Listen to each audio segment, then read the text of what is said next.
ماشاء اللہ لا حول ولا قوۃ الا باللہ العلی العظیم۔ اعوذ باللہ من الشیطان الرجیم۔ بسم اللہ الرحمن الرحیم۔ الحمد للہ رب العالمین، ثم الصلاة والسلام علی اشرف الانبیاء والمرسلین وعلى آلہ الطیبین الطاہرین المعصومین۔ اما بعد فقد قال اللہ عز وجل فی کتابہ المجید۔ بسم اللہ الرحمن الرحیم۔ وَلَقَدْ نَصَرَكُمُ اللَّهُ بِبَدْرٍ وَأَنْتُمْ أَذِلَّةٌ فَاتَّقُوا اللَّهَ لَعَلَّكُمْ تَشْكُرُونَ۔ میرے محترم سامعین، مومنین کرام، میں نے آپ کے سامنے قرآن مجید کی سورہ آل عمران سے 123 نمبر آیت کریمہ تلاوت کرنے کا شرف حاصل کیا، جس میں پروردگار عالم نے ارشاد فرمایا کہ بے شک اللہ نے تمہیں بدر کے موقع پہ نصرت عطا فرمائی، کامیابی عطا فرمائی، جبکہ تم کمزور تھے۔ فاتقوا اللہ، اللہ سے ڈرو، تقوی اختیار کرو، لعلکم تشکرون، شاید کہ تم شکر گزار بن جاؤ۔ چونکہ آج 17 ماہ رمضان المبارک ہے، اور آج کے دن پروردگار عالم نے عالم اسلام کو عالم کفر پر فتح نصیب فرمائی تھی۔ اسلام کا پہلا معرکہ جو کفار و مشرکین کے ساتھ پیش آیا تھا مقام بدر پہ، جس کو غزوہ بدر کہا جاتا ہے، اس غزوہ میں پروردگار عالم نے رسول خدا صلی اللہ علیہ وآلہ وسلم کو نصرت اور بشارت کی خوشخبری سنائی، اور پروردگار عالم نے مسلمانوں کی مختصر تعداد کو عظیم کامیابی نصیب فرمائی۔ اللہ نے اس موقع پہ اپنے ملائکہ کے ساتھ مسلمانوں کی مدد فرمائی، اور یوں عالم اسلام نے پہلا معرکہ عالم کفر سے جیتا۔ تو اس عظیم کامیابی پر تمام عالم اسلام کو مبارکباد پیش کرتا ہوں۔ غزوہ بدر یہ وہ غزوہ ہے کہ جس کی تفصیلات پروردگار عالم نے سورہ آل عمران کے اندر اور سورہ انفال کے اندر بیان فرمائی ہیں، اور اپنے پیارے حبیب حضرت محمد مصطفیٰ صلی اللہ علیہ وآلہ وسلم کو اس جنگ کے اندر فتح یابی کی نوید سنائی۔ اس جنگ میں، اس غزوہ میں اپنے ملائکہ کے ساتھ مدد فرمائی۔ پروردگار عالم نے سورہ آل عمران کے اندر ارشاد فرمایا کہ ہم نے 3000 ملائکہ بھیجے تمہاری مدد کے لیے، اور پھر سورہ انفال کے اندر ارشاد فرمایا کہ ہم نے 1000 ملائکہ کو بھیجا۔ تو جو 3000 ملائکہ تھے وہ مسلمانوں کے ساتھ تعاون کر رہے تھے، مسلمانوں کے ساتھ جو ہے وہ ان کے ساتھ مدد کر رہے تھے، اور 1000 ملائکہ جو پروردگار عالم نے بھیجے وہ اس لیے بھیجے تاکہ مسلمانوں کے دلوں سے کفار اور مشرکین کا جو رعب ہے وہ ختم کر سکیں، اور مسلمانوں کو سکون اور ان کو قلبی تقویت پہنچانے کے لیے پروردگار عالم نے 1000 اور ملائکہ بھیجے۔ گویا پروردگار عالم نے مسلمانوں کی مدد اور نصرت کے لیے 4000 فرشتے بھیجے۔ 4000 فرشتوں کی مدد سے رسول خدا صلی اللہ علیہ وآلہ وسلم کے مختصر جانثاروں نے عالم کفر پہ غلبہ اختیار فرمایا۔ اس غزوہ کے جو بنیادی اسباب ہیں، اگر تاریخ اسلام کا مطالعہ کیا جائے تو چند بنیادی واقعات ملتے ہیں کہ جن واقعات کی بدولت جو ہے یہ مارکہ جو ہے وہ پیش آیا۔ پہلا سبب اور پہلا واقعہ کہ جس کی وجہ سے غزوہ غزوہ بدر پیش آیا، وہ یہ تھا کہ رسول خدا صلی اللہ علیہ وآلہ وسلم جب مکہ سے ہجرت کر کے مدینہ تشریف فرما ہوئے تو مدینہ کے اندر رسول خدا صلی اللہ علیہ وآلہ وسلم کو اسلام پھیلانے کی آزادی تھی، اور رسول خدا صلی اللہ علیہ وآلہ وسلم لوگوں کو اسلام کی طرف دعوت دیتے، اور لوگ جوق در جوق جو ہے وہ اسلام کو قبول کرنے لگے۔ یہی اور رسول خدا صلی اللہ علیہ وآلہ وسلم کے اصحاب میں، آپ کے جانثاروں میں اضافہ ہونے لگا، اور یہ چیز کفار اور مشرکین مکہ کو ہرگز نہیں بھاتی تھی۔ وہ یہ نہیں چاہتے تھے کہ رسول خدا صلی اللہ علیہ وآلہ وسلم مدینہ میں جا کے آزادی سے اسلام کی تبلیغ کر سکیں، تو یہ چیز ان کے لیے تکلیف دہ تھی۔ ایک سبب یہ بنا کہ کفار اور مشرکین کی جو اسلام سے دشمنی تھی اور اسلام کے پھیلنے سے جو ان کو تکلیف ہو رہی تھی، یہ ایک سبب تھا۔ اور دوسرا سبب کہ کفار اور مشرکین کے اکثر تجارتی قافلے جو تھے وہ شام کی طرف جاتے تھے یا جن دیگر علاقوں کی طرف جاتے تھے، تو ان کی جو مرکزی گزرگاہ تھی وہ مدینہ کے قریب تھی، اور یوں کفار و مشرکین کے تجارتی قافلوں کی مرکزی گزرگاہ جو ہے وہ مسلمانوں کی زاد میں تھی، اور کفار اور مشرکین کو یہ خوف تھا کہ اگر مسلمان طاقت میں ہو گئے تو ہمارا یہ تجارتی سفر جو ہے اور تجارتی راستہ جو ہے اس میں یہ رکاوٹ ڈالیں گے۔ یہ تکلیف بھی ان کے دلوں میں تھی، اور وہ چاہتے تھے کہ کوئی ایسا مارکہ پیش آئے کہ ہم اس مارکہ کے اندر مسلمانوں کو شکست دے سکیں اور مسلمانوں کی قوت کو ہم توڑ سکیں۔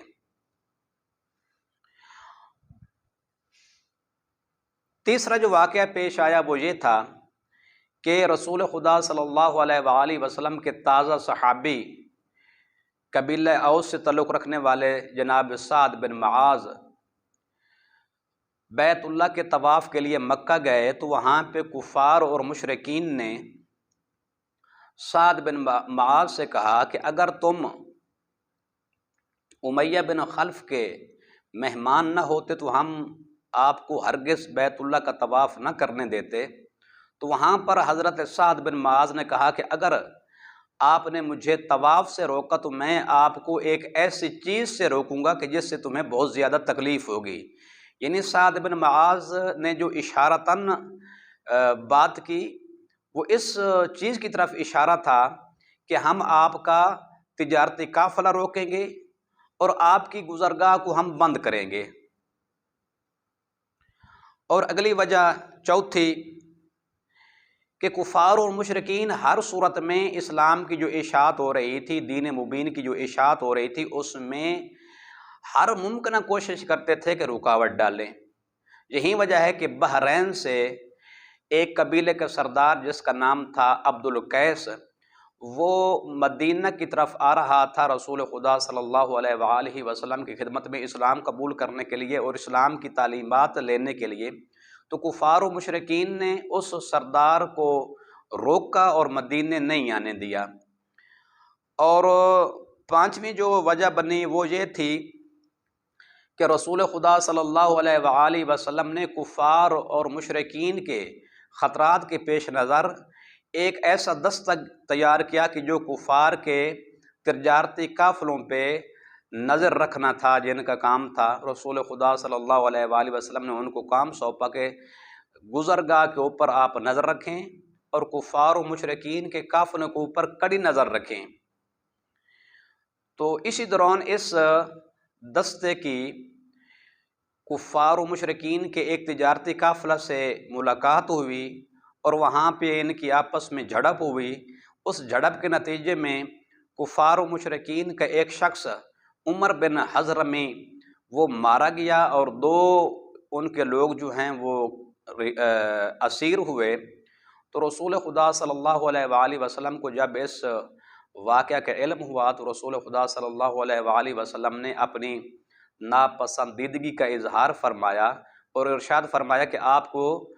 ایسا نہیں کرنا چاہیے تھا، یعنی قتل نہیں کرنا چاہیے تھا۔ رسول خدا صلی اللہ علیہ وآلہ وسلم نے اس مقتول کا خون بہا جو ہے وہ ادا کیا اور دو جو قیدی تھے ان کو رہا فرمایا۔ تو اس قتل کا کفار و مشرکین نے بہت برا منایا اور وہ مستعد ہوئے کہ ہمیں ہر صورت میں عمر بن حضرمی کے قتل کا بدلہ لینا ہے۔ تو یہ ایک پانچواں سبب تھا۔ اور چھٹا سبب جنگ بدر کا کہ ایک رات ایک مشرکین مکہ کے قبیلہ سے قرظ بن جابر نامی شخص نے اپنے ایک گروہ کے ساتھ اپنے جنگجوؤں کے ساتھ مدینہ کی چراگاہ پہ حملہ کیا اور چراگاہ سے رسول خدا صلی اللہ علیہ وآلہ وسلم کے اونٹ اور مویشی جو ہیں وہ چوری کر کے ساتھ لے گئے۔ تو یہ بھی ایک المیہ تھا۔ اور ساتواں سبب، کفار و مشرکین کسی صورت میں یہ نہیں چاہتے تھے کہ مدینہ کے اندر اسلامی ریاست کا قیام ہو اور اسلام جو ہے وہ آگے بڑھے، پھلے اور پھولے۔ تو انہوں نے ایک میٹنگ بلائی اور کہا کہ ہمیں اپنے تجارتی امور کو منظم کرنا پڑے گا اور تجارتی امور میں جو ہمیں نفع ملے گا وہ نفع ہم جمع کریں گے اور اس مال کے ذریعے ہم زیادہ سے زیادہ اسلحہ خریدیں گے اور اسلحہ خرید کرنے کے بعد ہم مسلمانوں کے ساتھ فیصلہ کن جنگ لڑیں گے۔ اور اس تجارتی شعبے کا سربراہ انہوں نے ابو سفیان کو بنایا اور ابو سفیان ایک منظم قافلہ لے کے تجارت کا شام کی طرف چلا۔ جب واپسی پہ آیا تو اسے خطرہ تھا کہ ہو سکتا ہے کہ مدینہ کے مسلمان جو ہیں وہ اس کے تجارتی قافلہ کو روکیں اور مال جو ہیں وہ لوٹیں۔ تو اس نے راستے میں اپنا ایک ایلچی کفار و مشرکین مکہ کی طرف بھیجا کہ جتنا جلدی ہو سکے میری مدد کو پہنچیں تاکہ میں مسلمانوں سے محفوظ رہوں اور وہ اس تجارتی قافلے کو کوئی نقصان نہ پہنچا سکیں۔ تو ایلچی بڑا سیانہ تھا، اس نے جناب مکہ میں پہنچتے ہی سب سے پہلے اپنے اونٹ کی ناک کو چیرا اور پھر ایک کپڑا لہرانا شروع کر دیا، رنگ دار کپڑا۔ تو یہ اونٹ کی ناک کو چیرنا یا رنگ دار کپڑا لہرا کے واہ ویلا کرنا اس وقت خطرے کی علامت سمجھا جاتا تھا اور یہ سمجھا جاتا تھا کہ ہمارے اوپر زیادتی ہو گئی ہے، ہمارے اوپر حملہ ہو گیا ہے، آؤ اور ہماری مدد کرو۔ تو جب اس ایلچی نے یہ انداز اپنایا تو بہت سارے کفار و مشرکین جو ہیں وہ اکٹھے ہو گئے اور انہوں نے فیصلہ کیا کہ ہم نے ابو سفیان کے قافلے کی سیکورٹی کرنی ہے اور ہر صورت میں اسے محفوظ لے کے مکہ میں آنا ہے۔ لیکن جب یہ لوگ جمع ہو کے مدینہ کی طرف حرکت کرنے لگے تو انہیں پتہ چلا کہ ابو سفیان نے مدینہ کا راستہ تبدیل کیا ہے اور وہ بحیرہ کلزم کی طرف سے آ رہا ہے۔ کچھ لوگوں نے، کچھ کفار و مشرکین نے کہا کہ ہم واپس لوٹ جاتے ہیں کیونکہ ابو سفیان کا قافلہ بحفاظت مکہ کی طرف آ رہا ہے۔ لیکن وہ لوگ کہ جو زیادہ شدت رکھتے تھے، جن میں ابو جہل تھا اور دیگر لوگ تھے، انہوں نے کہا کہ نہیں، ہمیں عمر بن حضرمی کے خون کا بدلہ لینا ہے۔ تو یہ لوگ باضد ہوئے اور ہر حالت میں رسول خدا صلی اللہ علیہ وآلہ وسلم کے ساتھ اور مسلمانوں کے ساتھ جنگ کرنا چاہتے تھے۔ تو یہ 1000 کا لشکر جو ہے وہاں سے چلا اور یہ لشکر جو ہے وہ مقام بدر پہ خیمہ زن ہوا۔ اس لشکر کی روانگی کی اطلاع رسول خدا صلی اللہ علیہ وآلہ وسلم کو ملی اور رسول خدا صلی اللہ علیہ وآلہ وسلم نے اپنے اصحاب با وفا کو بلایا اور ان سے مشاورت کی اور سب اصحاب نے یہ مشورہ دیا کہ ہمیں مدینہ سے باہر جا کے کفار اور مشرکین کا مقابلہ کرنا ہوگا۔ تو اسی اثناء میں انصار کے قبیلہ خزرج اور قبیلہ اوس میں سے دو برجست شخصیات نے، دو اصحاب پیغمبر نے کھڑے ہو کے تقریر کی اور اپنی اطاعت و فرما برداری کی یقین دہانی کروائی۔ ان میں سے ایک حضرت سعد بن عبادہ تھے اور دوسرے حضرت مقداد انصاری تھے، اور ان کی تقریریں جو ہیں وہ تاریخ کی مفصل کتابوں میں درج ہیں کہ کس انداز میں انہوں نے اپنی جانثاری، اپنی وفا اور اپنی اطاعت کی یقین دہانی کروائی۔ تو رسول خدا صلی اللہ علیہ وآلہ وسلم اپنا مختصر جنگی قافلہ لے کے مکہ کی طرف روانہ ہوئے۔ تو یہ جو قافلہ تھا بہت مختصر تھا، 313 مسلمان تھے جن کے پاس 70 گھوڑا تھے، 70 اونٹ تھے اور 2 گھوڑے تھے، اور زرہ کی تعداد بھی کم تھی، تلواروں کی تعداد بھی بہت کم تھی، اکثر پیادہ تھے، لیکن جذبہ ایمان سے سرشار تھے۔ جب یہ قافلہ اور رسول خدا کا لشکر مقام بدر پہ پہنچا تو حضرت نے ارشاد فرمایا کہ ارد گرد کے ماحول پہ نگاہ کی جائے، تو وہاں پہ مولا امیر علیہ الصلوۃ والسلام اور دیگر 2 اصحاب نے دیکھا کہ 2 غلام جو ہیں وہ کنواں سے پانی بھر رہے ہیں۔ بدر کے مقام پہ ایک کنواں تھا، تو یہ وہاں سے 2 افراد پانی بھر رہے تھے، تو مولا امیر علیہ الصلوۃ والسلام اور دیگر ساتھیوں نے ان کو پکڑا اور پکڑ کے رسول خدا صلی اللہ علیہ وآلہ وسلم کی خدمت میں لے کے آئے، اور رسول خدا صلی اللہ علیہ وآلہ وسلم نے ان سے پوچھا کہ تم کون ہو؟ تو انہوں نے کہا کہ ہم قریش اور کفار مکہ کے غلام ہیں، کیا کرنے آئے تھے؟ ان کے لیے پانی لینے آئے تھے۔ تو حضرت نے پوچھا کہ ان کے لشکر کی تعداد کتنی ہے؟ تو انہوں نے کہا کہ لشکر کی تعداد تو دقیقاً معلوم نہیں ہے۔ تو حضرت نے دوسرا سوال کیا کہ جب وہ کھانا پکاتے ہیں تو کتنے اونٹ نہر کرتے ہیں؟ تو انہوں نے کہا کہ 9 یا 10 اونٹ نہر کرتے ہیں۔ تو وہاں پہ حضرت نے اندازہ لگا لیا کہ ان کی تعداد جو ہے وہ 1000 کے برابر ہے۔ تو پھر ان 2 غلاموں کو چھوڑ دیا گیا، اور غلاموں نے جا کے کفار اور مشرکین کو اطلاع دی کہ رسول خدا صلی اللہ علیہ وآلہ وسلم اپنے لشکر کے ساتھ خیمہ زن ہو چکے ہیں۔ تو اسی رات پروردگار عالم نے مسلمانوں کے نفع کے لیے بارش برسائی، جس کی وجہ سے مسلمانوں کی طرف جو میدان تھا، پہلے وہ ریگستانی منطقہ تھا، بارش کی وجہ سے وہ ریگستانی مٹی جو ہے وہ جم گئی، یوں مسلمانوں کو اس کا بہت بڑا فائدہ ہوا، اور کفار و مشرکین کی طرف جو ہے وہ کیچڑ اور پانی جمع ہو گیا، ان کو یہ زیادہ، ان کے لیے زیادہ جو ہے وہ کارگر ثابت نہ ہوئی یہ بارش۔ مسلمانوں کے فائدے میں یہ بارش تھی، اور رسول خدا صلی اللہ علیہ وآلہ وسلم کو پروردگار عالم نے اسی رات فتح کی بشارت بھی دی، اور بارش برسا کے رسول خدا صلی اللہ علیہ وآلہ وسلم کو پروردگار عالم نے وحی کے ذریعے یہ پیغام پہنچایا کہ یہ بارش جو ہے یہ تمہارے فائدے کے لیے ہے۔ جب دوسرا دن ہوا تو کفار اور مشرکین جو ہیں وہ صف آرا ہوئے، تو سب سے پہلے مقابلے کے لیے کفار میں سے 3 لوگ باہر نکلے، جن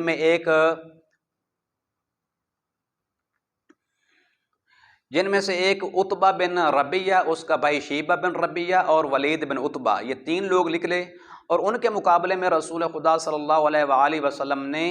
3 انصار کو بھیجا۔ تو جب یہ انصار ان کے مقابلے کے لیے گئے تو انہوں نے مقابلہ کرنے سے انکار کر دیا، اور جسارت کرتے ہوئے کہا کہ تم عرب کے چروائے ہو، تمہارا اور ہمارا مقابلہ یہ ہمیں زیب نہیں دیتا، اگر ہمارے مقابلے پہ کسی نے آنا ہے تو ہمارے خاندان سے آئے، یعنی قریش سے آئے۔ تو اس وقت رسول خدا صلی اللہ علیہ وآلہ وسلم نے قبیلہ قریش بلکہ اپنے خاندان سے 3 افراد کا انتخاب فرمایا۔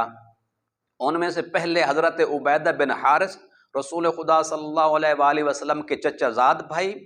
دوسرے حضرت حمزہ، رسول خدا صلی اللہ علیہ وآلہ وسلم کے چچا، اور تیسرے حضرت علی ابن ابی طالب، رسول خدا صلی اللہ علیہ وآلہ وسلم کے چچا زاد بھائی، آپ کے ولی، آپ کے وصی تھے۔ تو وہاں پہ جو مقابلہ ہوا تو عتبہ کا مقابلہ عبیدہ سے ہوا، شیبہ کا مقابلہ جناب حمزہ سے ہوا، ولید بن عتبہ کا مقابلہ جو ہے وہ مولا امیر علیہ الصلوۃ والسلام سے ہوا، اور یوں ان 3 مجاہدین نے ان تینوں کفار کو واصل جہنم کیا۔ اس کے بعد عمومی جنگ ہوئی، اس جنگ کے اندر مسلمانوں کو پروردگار عالم نے فتح نصیب فرمائی۔ اس جنگ میں 14 مسلمان شہید ہوئے، 70 کافر مارے گئے، اور 70 کے قریب جو ہیں وہ کفار قید ہو گئے، اور یوں اللہ پاک کی نصرت سے رسول خدا صلی اللہ علیہ وآلہ وسلم کی دعا سے اور حکمت سے اسلام کو فتح نصیب ہوئی، اور یہ عالم اسلام کا پہلا معرکہ تھا جس کو پروردگار عالم نے یوم فرقان کہا ہے، یعنی ایسا معرکہ جو حق اور باطل کے درمیان فرق کرنے والا ہو۔ اور اسی دن کو یعنی 17 رمضان المبارک یعنی یوم بدر کو یوم اسلام بھی کہا جاتا ہے۔ اور اسی جنگ کے اندر